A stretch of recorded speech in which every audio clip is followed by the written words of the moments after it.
Y ahora empieza el podcast menos esperado por toda Latinoamérica Unida, Topic Crew. Hola a todos queridos oyentes, bienvenidos a la segunda parte del podcast más inesperado, más innecesario y más inútil de toda Latinoamérica. Pues como ya se les comentó en la parte 1, que espero que hayan visto, pues tiene que ver las dos partes, es obligatorio, si no va a llegar Michael con su equipo de, no sé, de hackers y les va a dar duro, les va a dar bien duro si no ven la parte 1. No, los voy a cancelar por Twitter, a todos, ¿oyeron? Grande Twitter. Y bueno, yo ya me callo porque ya me escucharon hablar por toda la parte 1.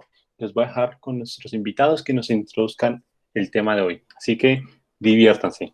Bueno, muchachos, hoy vamos a hablar de un tema muy interesante que lo hemos traído hoy, retomando un tema que tocaron en el podcast número 4 de Topic Crew, y es que básicamente hablaron del caníbal de Rotemburgo, y hoy le traemos una historia muy interesante también sobre este tema.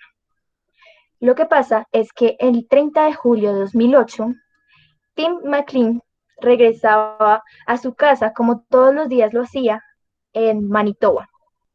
Lo que pasa es que él se sentó en la parte trasera, una fila delante del baño, en el autobús. Más adelante, el autobús recogió más pasajeros, entre ese Vincent Lee, quien más tarde sería su asesino.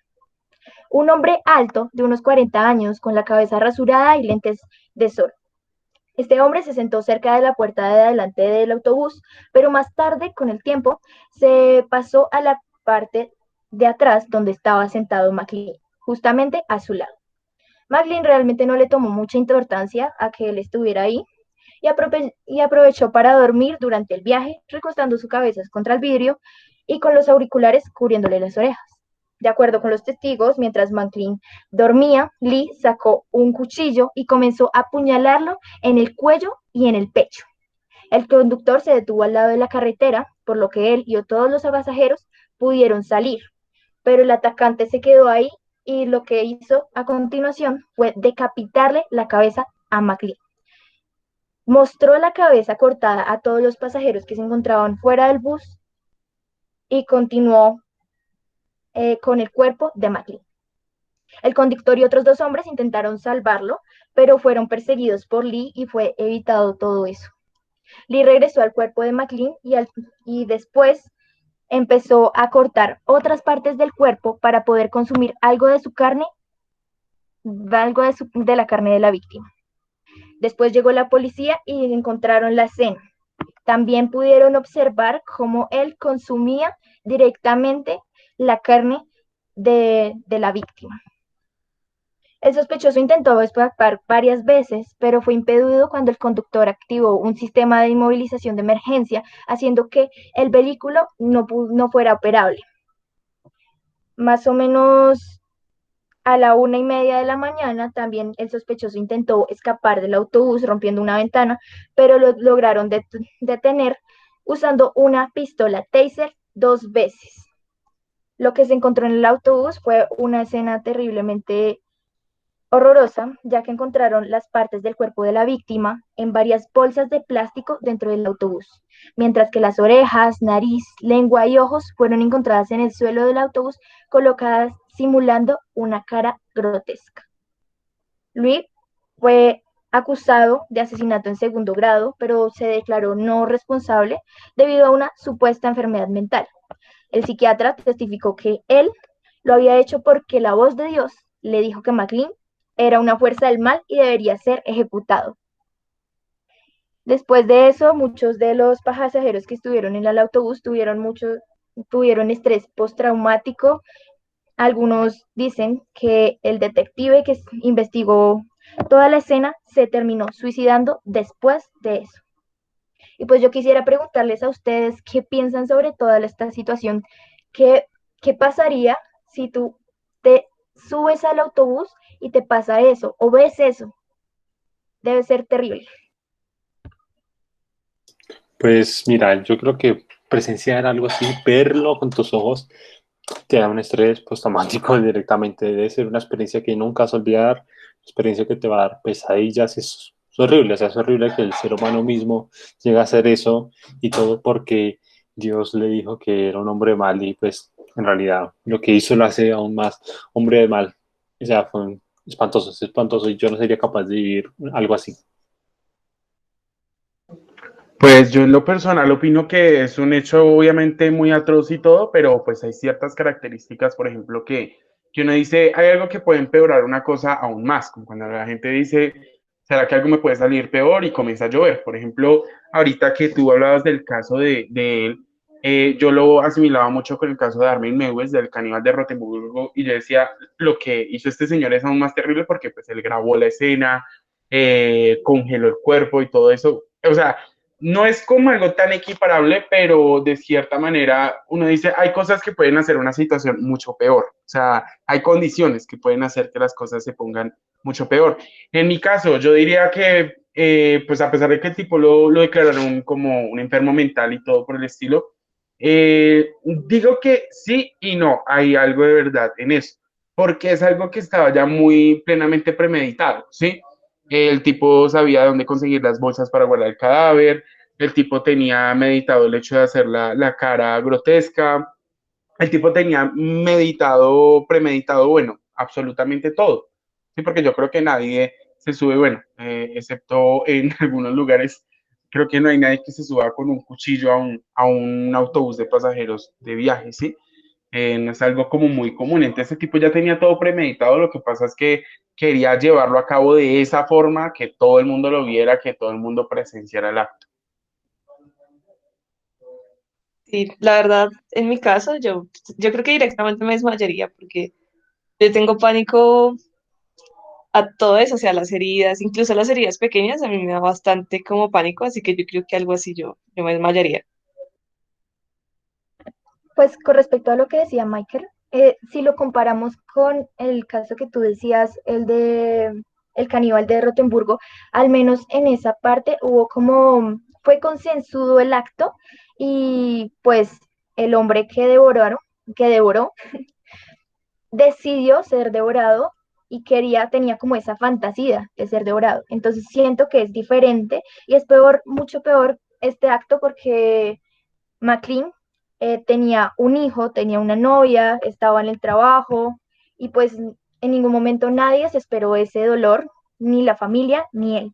Esto me hace recordar mucho el tema que estamos tratando a un libro, y quisiera preguntarles a los presentes en el podcast si serían capaces de comerse a un compañero, un amigo, en una situación de necesidad, o sea, tipo, no hay nada más que comer, no sé, son náufragos o algo así. ¿Ustedes creen que serían capaces de hacerlo? No, nunca, no sería capaz. O sea, me desmayaría como tú dijiste, igualmente. O sea, no sé, me da demasiado asco, no sería capaz. Pues yo creo en mi caso dependería de la situación, ¿no? Porque todo depende más que todo en las condiciones en las que se encuentre uno en una situación así, ¿no? Si la persona está mal herida, que de pronto no pueda cazar, si la persona está en un lugar donde las condiciones no son aptas para la caza o para la recolección de suministros, creo que teniendo pues ya una necesidad así y que sé que estoy en un lugar en donde no me pueden rescatar muy prontamente, pues creo que sí, obviamente uno haría ese consumo. Yo, por ejemplo, lo haría ya en un caso demasiado extremo, obviamente esperando un tiempo prudente porque sabemos que el ser humano puede aguantar bastante sin comer, lo único es sin beber agua, no es tanto, no es tan resistente, pero ya en pasando un lapso que ya no sea como respetable aguantar hambre, creo que es una decisión que o la tomas o no la tomas, pero sabes que te acarrea o la muerte o la vida. Yo pienso más bien, sí, es entendible lo que dice Michael. Eh,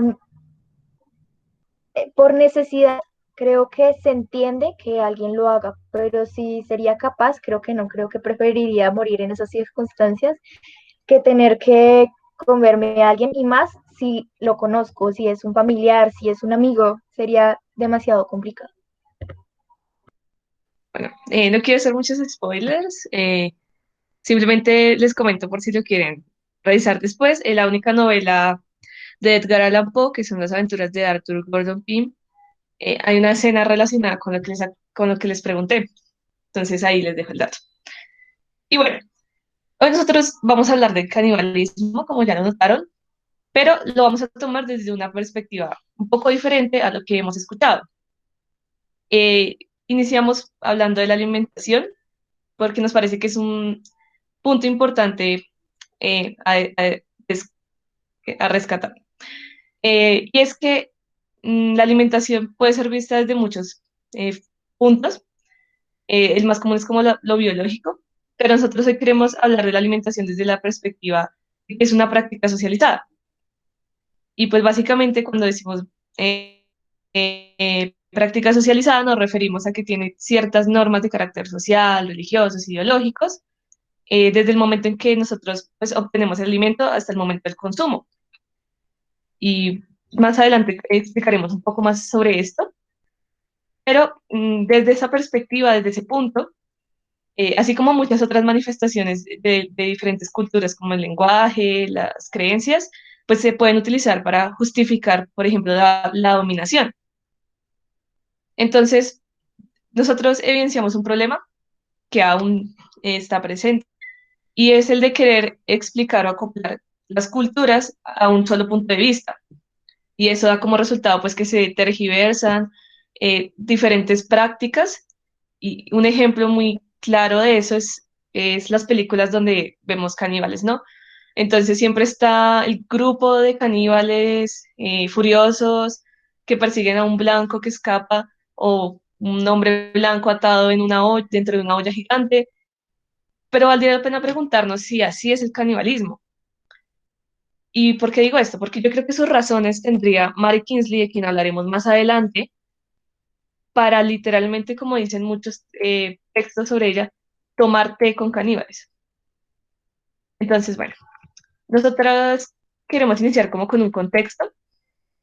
Entonces, por lo tanto, tenemos que ubicarnos en Guinea Ecuatorial, que es un país centroafricano que fue colonia española desde 1858 hasta su independencia en 1968. Uno de esos grupos que estaba en ese territorio eran los Fang. Se establecieron allí por el siglo XVIII, tras un gran proceso migratorio desde el este de África.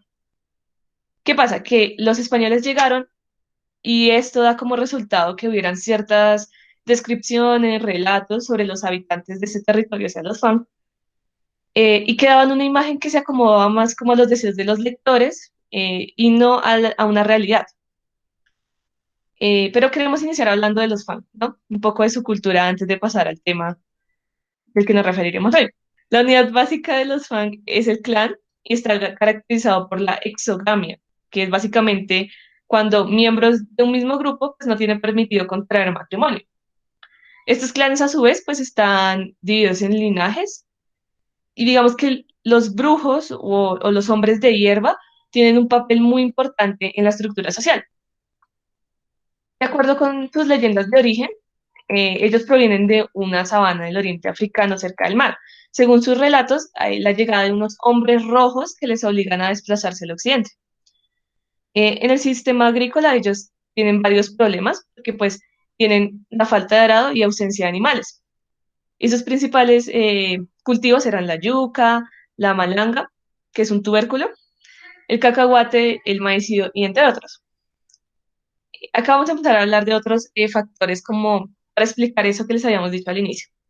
Entonces, la casa era exclusivamente masculina, pero las mujeres pues asumían el cuidado de los campos. La alfarería también era asociada a lo femenino y por eso también se encargaban las mujeres. Esto lo podemos ver muy bien en los cuentos de narración oral. Hay algunos personajes que representan como lo que les acabo de mencionar. Entre esos personajes está Beme y su mujer Obula.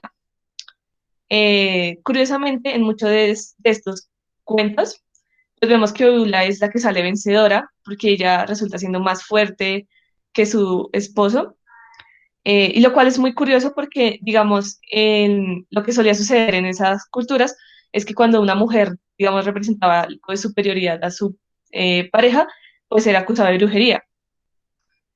Y con este tipo de cosas nos referimos a lo que es alimentación como práctica socializada. No sé si ya lo notaron, pero hay ciertos factores que se relacionan con otros ámbitos que no son solamente el alimento en sí.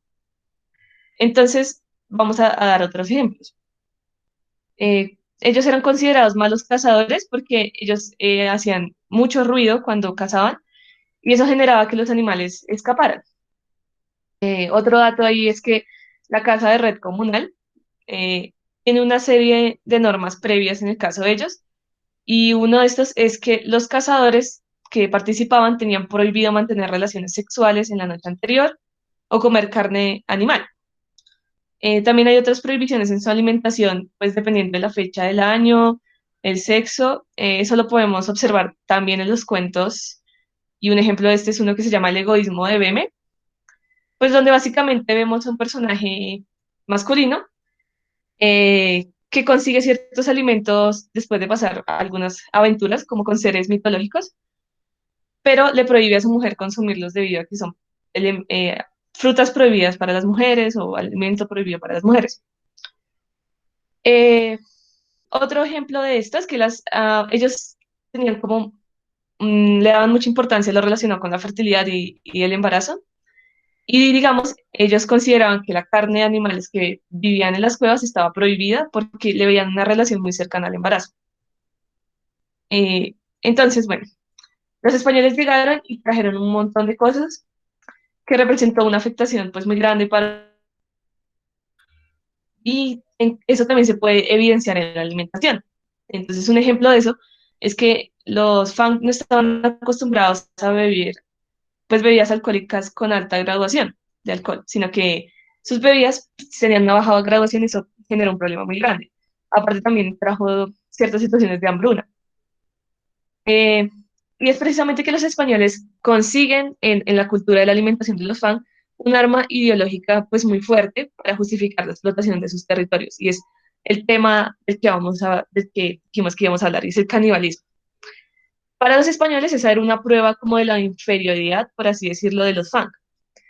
Pero esto en realidad solamente es como una deformación que realiza la visión europea. Eso lo explicará más adelante mi compañera.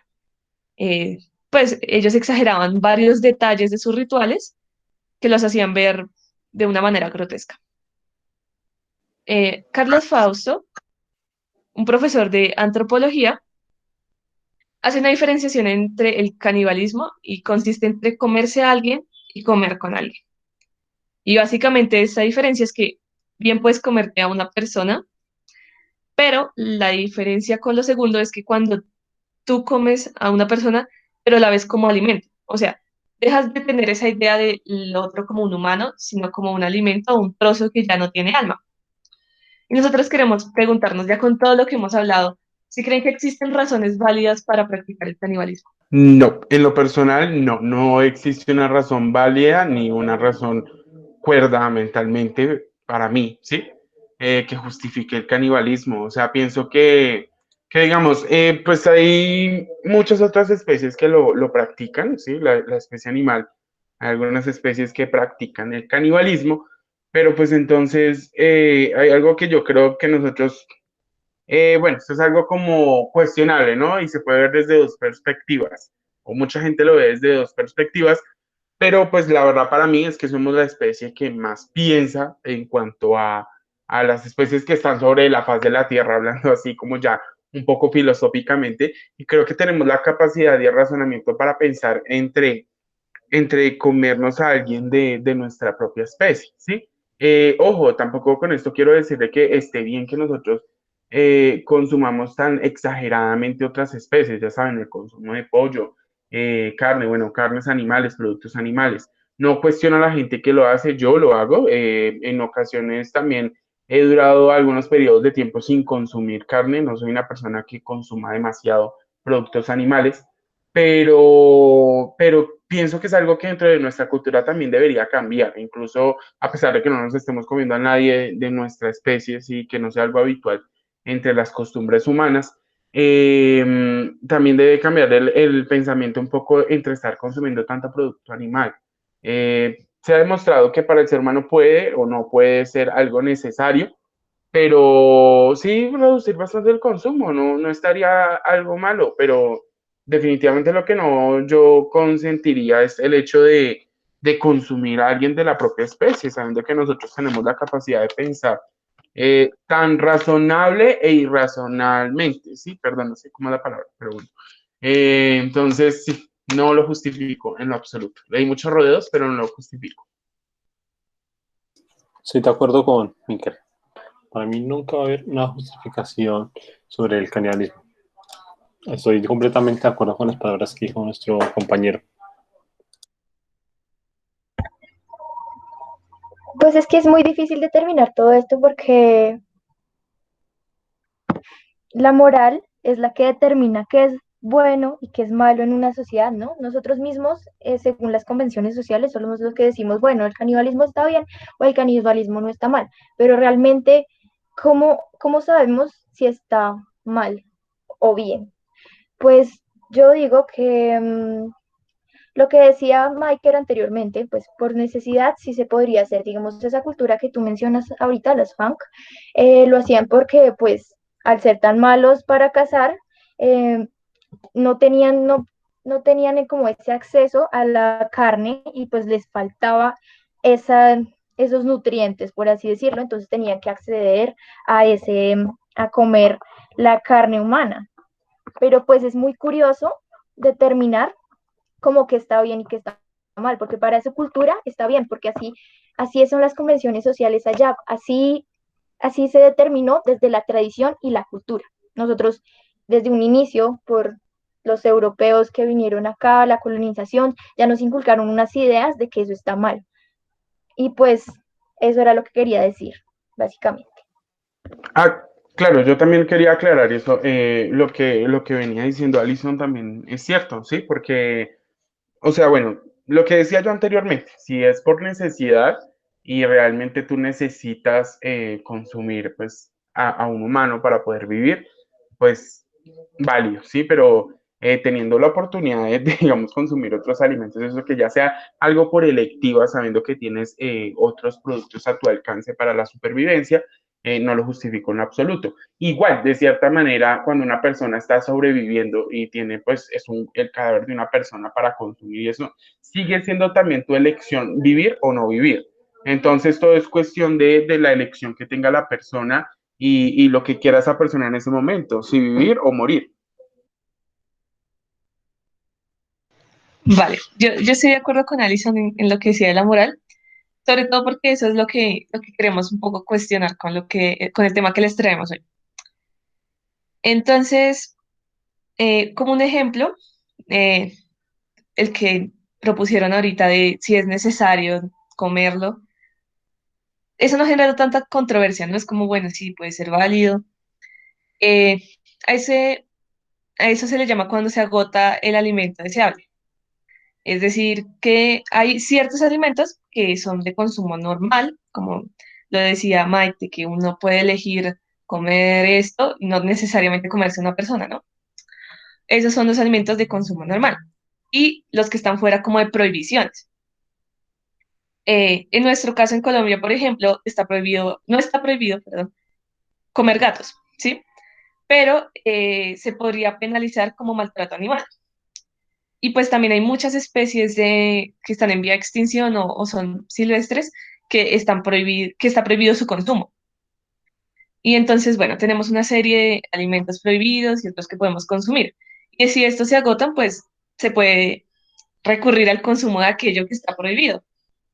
Y ese otro ejemplo es lo que les decía al inicio del texto de Edgar Allan Poe.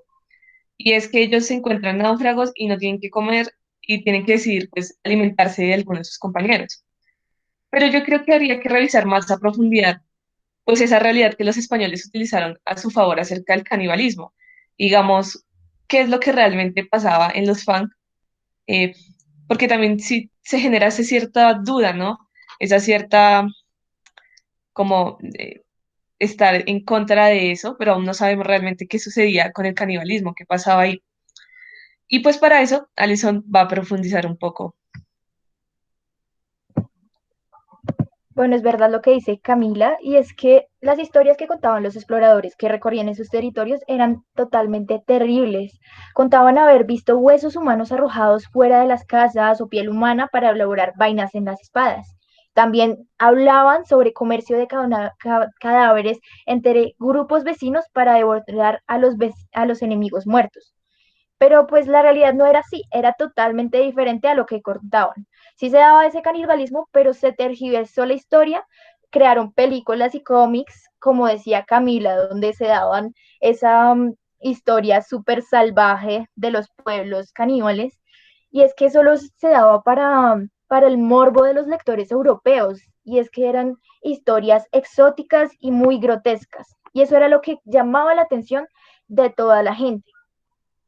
Por ejemplo, una vez yo leí una cita de Manuel Iraider y dice, el rey come la cabeza, los testículos, la nobleza el pecho y los brazos, y el pueblo todo lo demás. Así esos salvajes, comprendiendo perfectamente las funciones que ejecutan los diversos órganos del cuerpo, atienden a ellas al distribuir sus despojos entre las diferentes categorías sociales.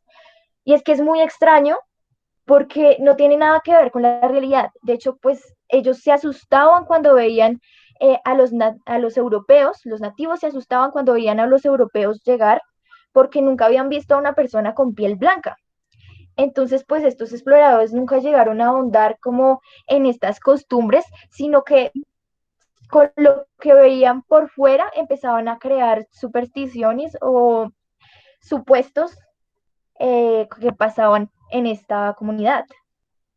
Es verdad que la práctica del canibalismo en estos lugares sí existía efectivamente, pero como que se exageraron, se dice que para monopolizar el comercio con los europeos. De hecho, algo que me pareció muy interesante mientras averiguaba sobre este tema es que entre las tradiciones del pueblo se relata la existencia del ebú. ¿Esto qué es? Pues es un ser vivo, bacteriano o reptil que vive en el vientre humano. O sea, básicamente lo que nos explican es que este ser vivo que se aloja dentro de nosotros, que se puede meter dentro del cuerpo humano, empieza a empujar a la persona a cometer deseos malos, aunque puede adoptar también como su faceta negativa, también una positiva. En su faceta negativa, digamos que convertía a los hombres en brujos. En cambio, en las positivas, se podrían generar líderes sociales para la comunidad. Una historia interesante que encontré fue el de una mujer, el mal, el ebú, se metió al cuerpo de esa mujer y este ebú le pedía alimento constantemente y ella no sabía qué hacer. Entonces empezó a consumir verduras, vegetales y todo esto, pero el ebú lo consideró insuficiente y le exigió a la mujer que le entregase a su hijo para devorarlo. La mujer al final accedió, pero el marido la encontró pues en medio del acto y tuvo que recurrir pues a un brujo para que le sacara al ebú del cuerpo. Pues dicen que pues también por esa brujería los fang, eh, digamos, por esos pensamientos de que la brujería existe y todas estas cosas que ellos pensaban, pen consideraban que al comerse algunos órganos de los muertos, como los órganos genitales, eh, podían conseguir el poder del sexo, la lengua, el poder de la palabra o el pecho femenino, el poder de la seducción. Entonces era muy extraño. Y pues quisiera preguntarles a ustedes qué consideran, o sea, ¿realmente creen que existió, es, o sea, realmente eran caníbales al modo en que lo contaban? Porque es que eran exageraciones.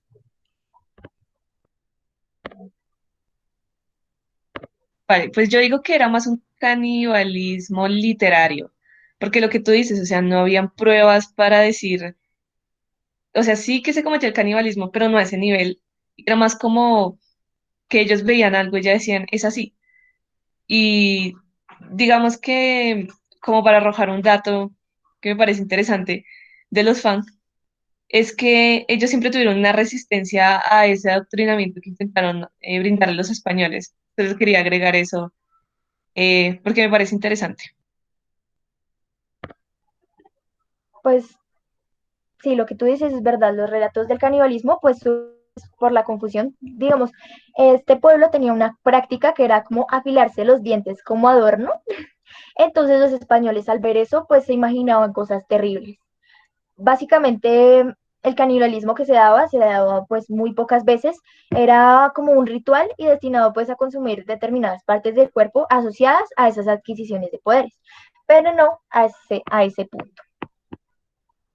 Y pues ahora sí quiero mencionar a Mary Kingsley, que es la mujer de la que nos hablaba Camila, que es una mujer que hizo bastantes cosas, aunque la época, que era la época victoriana en la que ella vivía, no le permitía prácticamente hacer nada. Y es que ella desde pequeña no tuvo una educación. En esa época las mujeres no poseían y no podían ir al colegio, ir a universidades, no podían hacer nada. Entonces su padre, que era el doctor George Kingsley, la llevó como a unas clases de alemán, pero eso fue todo lo que ella supo. Pero a partir de que su padre era doctor, él realizaba como diversos viajes con otros aventureros y pues se disponía como a contarle esas historias a Mari.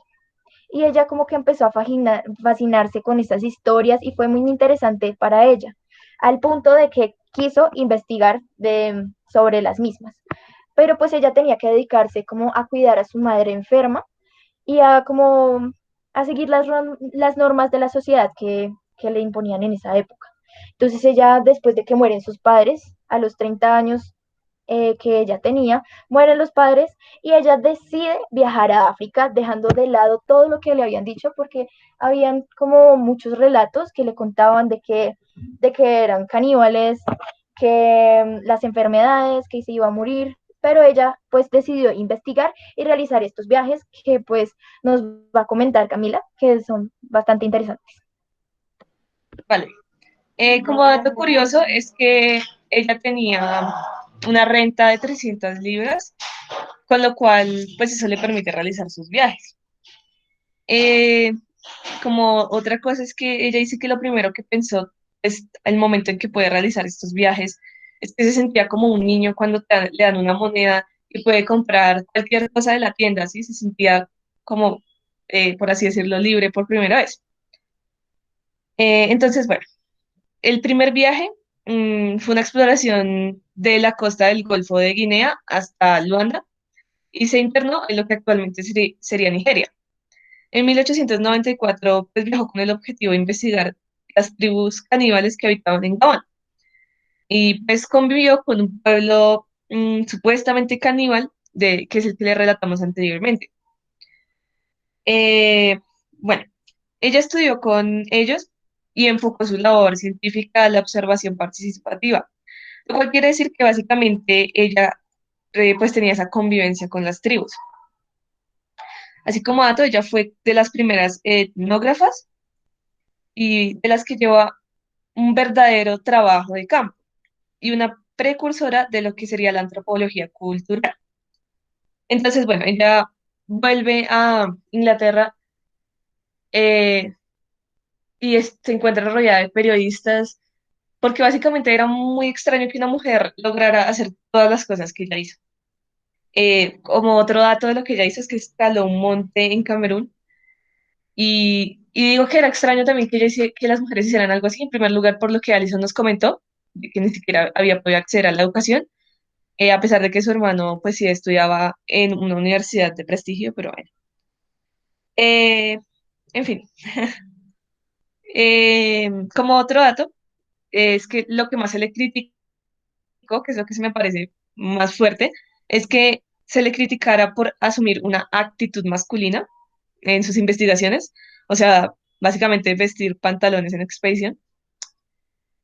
Y bueno, ella llevaba una lucha constante por la protección de las culturas de África Occidental.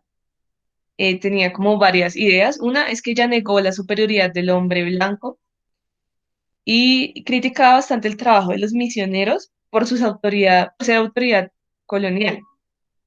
Y bueno, como otros datos, así como curiosos, hay un documental que se llama Mujeres Viajeras. Bueno, no es un documental, es como una serie que muestra varias historias de diferentes mujeres a lo largo de la historia. Y pues ahí muestra el momento en que ella se da cuenta que está en una tribu caníbal. Y es que básicamente ella llega, va con un grupo de traductores y la atrapa a esta tribu. Los traductores funcionan de mediadores y le permiten quedarse con ellos. Entonces ella se levanta y del techo del lugar donde se estaba quedando había colgado unas bolsas. Entonces a ella le dio curiosidad saber qué había dentro de las bolsas y cuando lo abre habían orejas. de personas. Pero lo curioso es que Mari no se asustó ni hizo lo que los otros personajes de los que nos ha hablado Alison hicieron, de crear relatos falsos, sino que ella intentó convivir más con la comunidad. De hecho, hay muchos relatos sobre ella, donde se le narra como una mujer que vestía de negro, que iba en canoa, y otro tipo de cosas. De hecho, una de las cosas como por las que más se conoce, además de lo de que pues convivió con una tribu caníbal, es que ella espantó a un hipopótamo con una sombrilla. O sea, se decía que era muy curioso porque jamás dejó a pesar del entorno en el que estaba, ella seguía vistiendo con las mismas prendas que vestían las mujeres en su país. Jamás dejó sus costumbres y eso de la sombrilla es una anécdota muy interesante. Yo tengo aquí algunas frases que me gustaría compartirles que resumen un poco lo que acabo de decir. Entonces, una de las primeras es, no me parece que representen un peligro para los blancos. La única molestia consiste en tratar de impedir que alguno de tus compañeros negros sea comido. Mari tenía un humor inglés, entonces cada vez que le preguntaban sobre si le tenía miedo a los caníbales, ella le quitaba importancia a eso y se centraba más en destacar como las actitudes guerreras de los fans y que le habían dado una cálida acogida. Eh, Tenía otras frases como estas: un negro no es un blanco subdesarrollado, de la misma manera que un conejo no es una liebre sin desarrollar. Y es que de hecho, ella comentaba lo mismo que Alison nos comentó. Es que básicamente ella decía que los niños de las tribus se espantaban cuando la veían porque le tenían mucho miedo a las personas de piel blanca porque nunca habían visto pues a estas personas. Y acá pues van otras frases. Me limité a la verdadera esfera de la mujer, atendiendo a las demás humildemente, repartiendo vino, botellas de agua, vasos y platos para comer. Y eso lo rescaté porque básicamente tanto ella como muchas otras mujeres que realizaron labores parecidas se esforzaban mucho por demostrar pues que precisamente no tenían esas actitudes femeninas por las que le recriminaban, lo cual pues me parece muy absurdo porque realizar las cosas que ella realizó para llegar a Inglaterra y que te cuestionen por usar o no pantalón, cuando eso no debería ser relevante. Pero bueno, ya por último, para terminar esta parte, es esta. Para ser feliz, no preciso más que una canoa, un río y una noche en África Occidental. Nada, absolutamente nada me ha resultado jamás tan placentero. Y bueno, con eso último, sobre todo por el papel que ella tenía criticando bastante a los misioneros, como pues por lo que les había dicho, por su autoridad de saber sobre las culturas africanas. Mike tiene algunas cosas que decirnos al respecto. Mike, Algo que me parece muy interesante es que pues a Mary Kingsley la llamaban, o bueno, la conocen también como la dama que tomó el té entre caníbales. Entonces eso me parece algo muy interesante porque usualmente lo que las personas piensan en cuanto a los caníbales es que son súper agresivos y hay que salir corriendo y sí, bueno, las tribus como tal, hay que salir corriendo, huyendo y eso porque te van a matar y te van a cazar. Puede tener algo de verdad, puede que no, pero pues esta mujer con su historia demostró que puede no ser así en la mayoría de casos. claro, es que ese es el problema de la historia única, como tú dices, o sea, se esparció una idea de lo que eran los caníbales y como había comentado Alison, por puras observaciones sin comprobar. Y eso yo creo que sucede en todos los casos. No sé si han escuchado a una escritora nigeriana que se llama Chimamanda. Bueno, creo que no. No. No, no, no, no, no, no la Bueno, hemos escuchado. ella habla mucho de eso, del peligro de una historia única y comenta eso como historias de su vida así. Y una de esas es que cuando ella se va a Estados Unidos, le sucedía mucho que le decían, porque ella es de Nigeria, ¿no?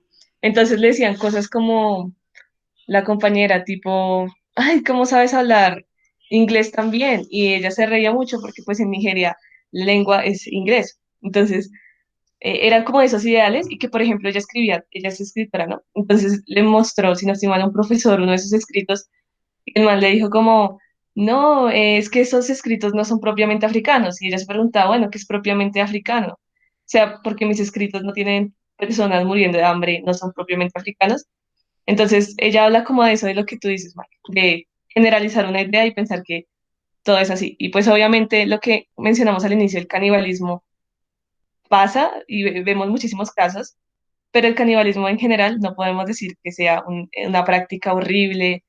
Y ya hemos visto a lo largo del podcast pues varias situaciones relacionadas. Y bueno, queridos oyentes, muy interesante lo que nos comentaron acá Camila y Alison. Muchas gracias por sus aportes y pues por la historia que nos contaron a todos nosotros. Y pues hoy vinimos con ganas de darles un regalito. Y pues ese regalito va a ser otra parte más. Como saben, siempre son dos partes, pero hoy, el día de hoy van a ser tres y la tercera parte va a ser dirigida por Michael. Michael, cuéntanos qué vas a hablar sobre en la siguiente parte. Bueno, oyentes, en la siguiente parte voy a hablar acerca de los secretos sucios, entre comillas, de la iglesia. Aclaro que son unos cuantos, entonces quédense a escuchar la siguiente parte.